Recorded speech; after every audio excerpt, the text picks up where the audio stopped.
essa história de eles têm armas de destruição em massa, a gente já ouviu isso em 2003 e era mentira, né? Apesar de que existem algumas informações assim que circulam nos fóruns da inteligência, né? Tem muito, principalmente na plataforma X, tem muita galera que é veterano de exército, veterano de inteligência, que se reúne ali e começa a fazer uma mesa redonda, né? Na plataforma X. Eu acompanho muito dessas conversas e os caras falando que existem algumas linhas de pensamento que acreditam que o Paquistão passou armas nucleares para o Irã e talvez a China também. Então, assim, a gente não tem como única opção... E tem gente que fala que não... que isso aí é inventado só para ter uma justificativa para atacar o Irã, que aí a gente pode debater, se você quiser, quais são os benefícios que Estados Unidos e Israel teriam, né, atacando o Irã dessa forma. É claro que uma das leituras que a gente pode fazer, que ajuda muito a interpretar o que está acontecendo, é descobrir que isso tudo não é por causa tudo que o Trump está querendo assumir o controle. Não é por causa da Groenlândia, nem do Canadá, nem da Venezuela, nem do Brasil, nem do Irã. É a China.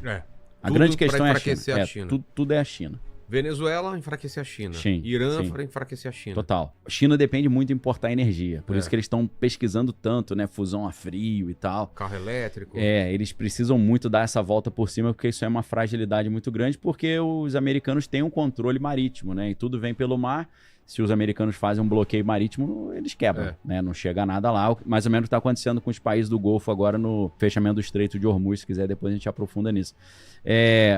Então, o que acontece ali? A China precisa muito de importar petróleo e o petróleo chinês vem de 3 grandes fontes, ou vinham, né? Venezuela, que é a maior reserva de petróleo do planeta Terra, né? A gente acha que está tudo no Oriente Médio, mas a Venezuela ganha de lavada.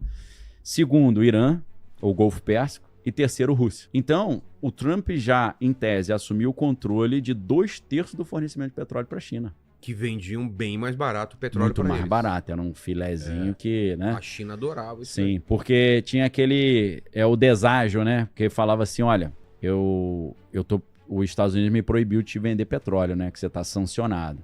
Eu posso até te vender, mas aí eu vou ter que ter um benefício porque pode dar problema para mim, né? Então tinha essa questão. Então, assim, se a gente olhar isso como uma estratégia de sufocar energeticamente a China, faz muito sentido, né? Porque, em tese, agora 2/3 do petróleo chinês já foram para o espaço. Eles estão com 1/3 só, né? Principalmente se continuar esse fechamento do Estreito de Hormuz, né? Mas não só o petróleo, o gás natural também, né? É muito importante a gente lembrar do gás natural porque o Catar, por exemplo, é responsável por boa parte da produção de gás natural do planeta. E o Catar já está prevendo que todos os exportadores de energia vão interromper a produção em poucos dias agora. E mesmo que a situação normalize, o Catar falou que vai demorar semanas para poder retornar ao normal. Então, o gás natural é uma espécie de combustível VIP, né? Porque... aquece as casas, né? Traz energia para as indústrias, né? Então a gente está ali diante de uma situação que pode ter uma crise energética, industrial, logística, isso aqui. E aí que seria esse interesse do Irã, ao ser atacado, sair atacando todos os seus vizinhos ali do famoso grupo GCC, que é o grupo dos países do Golfo, que tem aliança com os Estados Unidos. Então, mandaram um míssil, um drone em cima de um hotel lá em Dubai, né? Você fala, mas para que fazer isso? São parceiros norte-americanos. Abu Dhabi. Abu Dhabi, né? Dos Emirados Árabes ali. Doha, Catar, Kuwait, Oman, né? Arábia Saudita. Turquia, não sei se foi confirmado, se eles atacaram a Turquia. Eu não sei, americanas não sei se eles derrubaram, né, o míssil, o drone que estava indo para a Turquia. Então, o que eles estão fazendo? Parece que a estratégia de resposta iraniana, uma estratégia interessante em termos de guerra, de estratégia de guerra, eles desmobilizarem todos os parceiros norte-americanos na região. E o que está acontecendo... Desestimular eles de apoiar os Estados Unidos. Exato. O que está acontecendo agora, ontem, né, os países do Golfo, eles começaram a dizer que eles estão cogitando interromper relações comerciais com os Estados Unidos e até cancelar alguns contratos já vigentes. Isso eu não estava sabendo. Só que aí, isso aqui pode gerar não um caos apenas para os Estados Unidos, mas um caos para o mundo inteiro. Sem falar que boa parte do valor gigantesco que está em Wall Street vem ali do Oriente Médio, né? Por causa do petrodólar. Porque tem aquela aliança, né? Depois que o dólar parou de ser lastreado no ouro. eles fizeram um combinado, né? Os Estados Unidos falaram assim, olha, se vocês só venderem petróleo aceitando dólar, eu protejo vocês, né? E isso deu aquela sustentação de demanda para o dólar. E aí o que acontece? Então os países ali do Golfo sempre venderam, desde os anos 70, muito petróleo para os Estados Unidos ou para os outros países e ganhavam muitos dólares. E eles faziam o que com esse dólar, né? Aí o cara vai enfiar o dólar onde? Botava nos Estados Unidos, né? No Tesouro Americano e na Bolsa de Valores americana. Então boa parte do volume investido no mercado americano é árabe, né? Se eles tiram esse dinheiro, você quebra a Bolsa americana. Pois é. Então tem um jogo ali muito complexo. Tá quase um negócio a ninguém larga a mão de ninguém, porque a China tá numa situação complexa. A China tá quietinha, né? Tá quietinha na estratégia deles ali de ir comendo pela beirada, né? E não só por causa disso, mas parece que eles estão aproveitando essa situação, pensando assim, vou deixar a coisa rolar para ver se depois que os Estados Unidos assumirem o controle do petróleo iraniano, semelhante ao que eles estão fazendo na Venezuela, controlando o novo líder, né? Que no caso da Venezuela é a Delcy Rodrigues, eles continuem vendendo petróleo pra gente. Mesmo que eu tenha que pagar um pouco mais caro, eu continuo comprando dos iranianos, só que passando pelos americanos, né? Eu acho que eles estão esperando ver como é que essa coisa vai se desenrolar melhor. E às vezes a retórica é mais intensa, né? Eles falando, é um absurdo isso que foi feito, matar o líder iraniano. Mas na prática eles estão ali, não, vai lá, fica à vontade aí, não quero me meter nisso não, né? A Rússia também, né? A Rússia tem falado muito, mas tem feito pouco, né?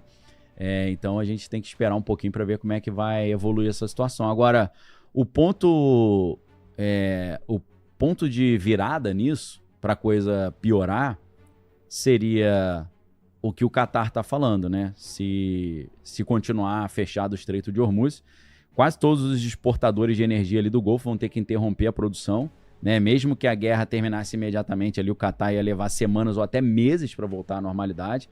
E o Qatar já está prevendo um aumento de até 400% no preço do gás natural. Isso gera uma crise terrível, né? Eles estão dizendo que isso vai fazer o PIB global minguar. Isso significa uma recessão global. E eles estão dizendo também que essa guerra vai atrasar todos os planos de expansão energética que eles tinham ali no Oriente Médio, né? E o preço do petróleo hoje já está batendo o topo que bateu em 2024, quando teve uma alta muito grande.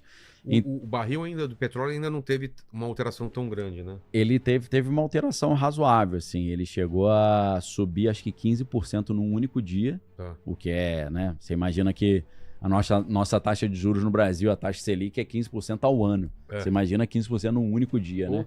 Quem estava ali apostando na subida do petróleo se deu bem. Mas o gás tem subido mais, o gás natural. Isso é um problema muito grande para a Europa. Muito dependente? Muito dependente do gás natural, principalmente para as indústrias, né? As indústrias europeias, a gente vê um cenário maluco, né? Parece que a Europa está se desindustrializando, porque, vamos dar um exemplo lá da Holanda, né? A Holanda tinha uma das maiores campos ali de gás natural da Europa, o maior da Europa. E aí o governo holandês começou a dizer que a exploração do gás natural no subsolo estava gerando terremotos. Ô, louco. E aí algumas casas realmente ficaram rachadas, teve terremoto de 3 graus, né? Mas assim, é uma questão vital, né, o gás natural. Então, em 2024, eles fecharam a usina e não pararam de produzir gás natural. Aí fica dependendo de importar, né? É um negócio meio louco, assim, de vamos desmobilizar nossa produção energética ou mudar a matriz energética, o que muitas vezes esse discurso aí da ESG, né, da sustentabilidade, foi um benefício para a Rússia, né? Que enquanto a Rússia estava pregando a mudança da matriz energética, eles mesmos estavam queimando carvão adoidado, e aí a Europa fica completamente refém antes da Rússia, agora dos Estados Unidos e do Qatar, né? O Qatar mandava muito gás natural para a Europa e agora está uma situação bem complicada, né? Para o Qatar e para a Europa. Então, através dessas declarações do governo do Qatar, a gente está vendo que isso pode gerar uma recessão global, uma crise energética global e uma crise também de produção, porque a indústria precisa do gás natural para funcionar, né? E aí que isso pode ser um ponto de virada, porque pode chegar uma hora que o mundo fale assim, pera aí, meu irmão, abre essa parada desse Estreito de Hormuz aí, porque tá ficando ruim pro meu lado. Eu não sei se você vai tocar nisso. O Edilson tá falando, fala sobre a relação do Brasil, Irã, urânio e navio Rio de Janeiro, RJ, você sabe isso? Isso é fundamental, né? Importantíssimo. 2024, ou 23, se não tô, acho que foi 23. Um navio iraniano misteriosamente parou, atracou no Rio de Janeiro e começou a circular uma informação, assim, que hoje aqui no que eu tenho de informação é especulativo ainda, é tipo uma lenda urbana,